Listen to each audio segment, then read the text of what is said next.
What is psychometry and how to practice it? What is retrocognition and how to practice it? Hi, welcome back to School of Soul. I'm Adeline Atlas, 11 times published author, and this is the Become Magical series. In this video, we're going to explore retrocognition, an intuitive ability that allows you to access information about the past without physical evidence, photos, or eyewitness accounts. This is one of the lesser-known but deeply powerful spiritual gifts, and it's more common than people realize, especially among chosen ones. Let's define it first. The word retrocognition comes from the Latin retro meaning backward and cognoscere meaning to know.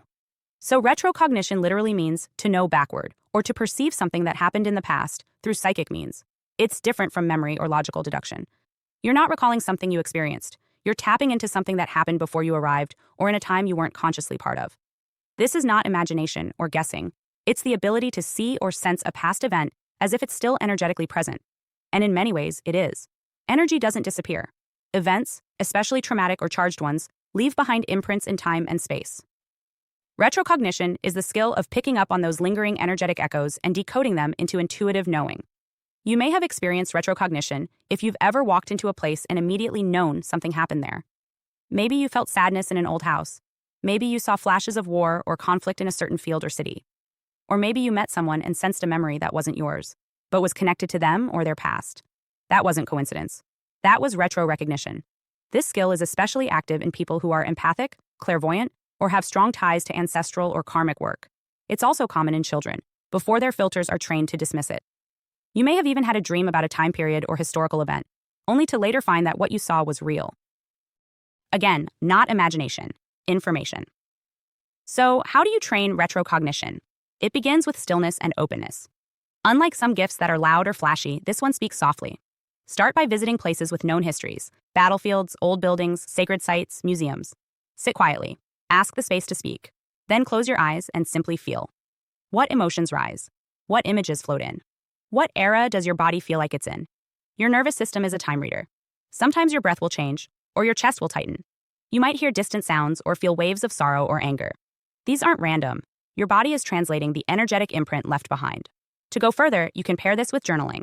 Ask yourself, what is the space showing me? Who lived here? What was left unresolved? Don't judge the answers.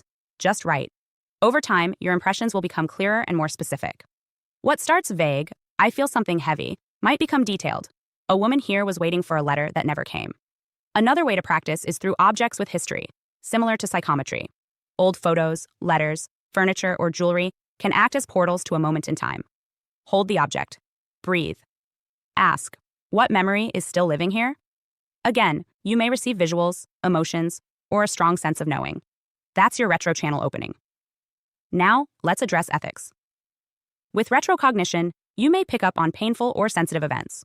Always approach this work with respect. Just because you can access the past doesn't mean you always should. Ask permission. Be gentle with what you see. And never use this gift for voyeurism or control. This is a sacred skill, not a party trick. Why does this matter for chosen ones? Because chosen ones are here to break cycles, and you can't break what you can't see. Retrocognition allows you to uncover patterns in your lineage, community, or even global history that are still looping through the present. It helps you see how unhealed trauma continues to echo across time. And when you see the origin, you gain the power to change the trajectory. In practical terms, retrocognition can help you understand family wounds, recognize ancestral patterns, or sense why certain places feel cursed or blessed. It also strengthens your ability to clear space, to create healing rituals, and to serve as a spiritual historian, not by books, but by frequency. You don't need a time machine to touch the past. You are the time machine. Your body, your senses, your intuition, they are all calibrated to read what remains. You just have to stop, ask, and feel. Retrocognition is not about being stuck in the past.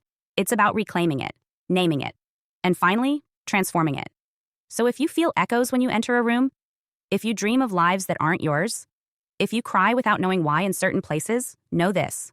You're not broken. You're tuned in, and you're remembering for a reason. Hi, I'm Adeline Atlas, 11 times published author, and School of Soul has just released one of our most requested deep dives, the Magic and Occult series. This series is not for the faint of heart. It's for those who know there's more going on beneath the surface, behind the media, behind the family, behind the system. This series breaks the spell and hands you the map. The Magic and Occult series includes over 200 videos on 1. Entertainment or ritual. Decoding mainstream media as mass spellwork. 2. Occult families. Spot them. How generational magic and ritual lineage hides in plain sight. 3. Occult symbolism. The signs, seals, and signals used to claim, curse, or command. 4. Esoteric symbolism. Layered meaning, sacred geometry, and encoded messages. 5. Law is magic. How contracts, courts, and language are rituals of power. 6. Spells and spirits. What magic really is, and what happens when you use it. 7. Covens and lodges. Where modern ritual happens, and who's involved. 8. Destiny swapping. How rituals steal timelines, talent, or soul contracts. 9. Energy harvesting. Spiritual parasitism, and how to seal your field. 10. The clairs. Your intuitive senses. Clairvoyance, clairaudience, clairsentience, and more. 11. Become magical. How to strengthen your gifts, protect your mind, and wield conscious force. 12. Miracles are real, divine intervention, faith portals, and supernatural reversals. 13. The chosen ones. What sets them apart and why they're always targeted. 14. The black sheep, the generational breaker, often isolated by design. 15. Targeted individuals, spiritual and technological targeting of aware souls. 16. Gang stalking, organized spiritual and psychological warfare. This is the most revealing, most spiritually advanced, and most protective series SOS has ever released. If you've ever felt something was off about this world, this will confirm it, and prepare you for what comes next. Your protection begins with knowledge. Join the SOS School of Soul Vault.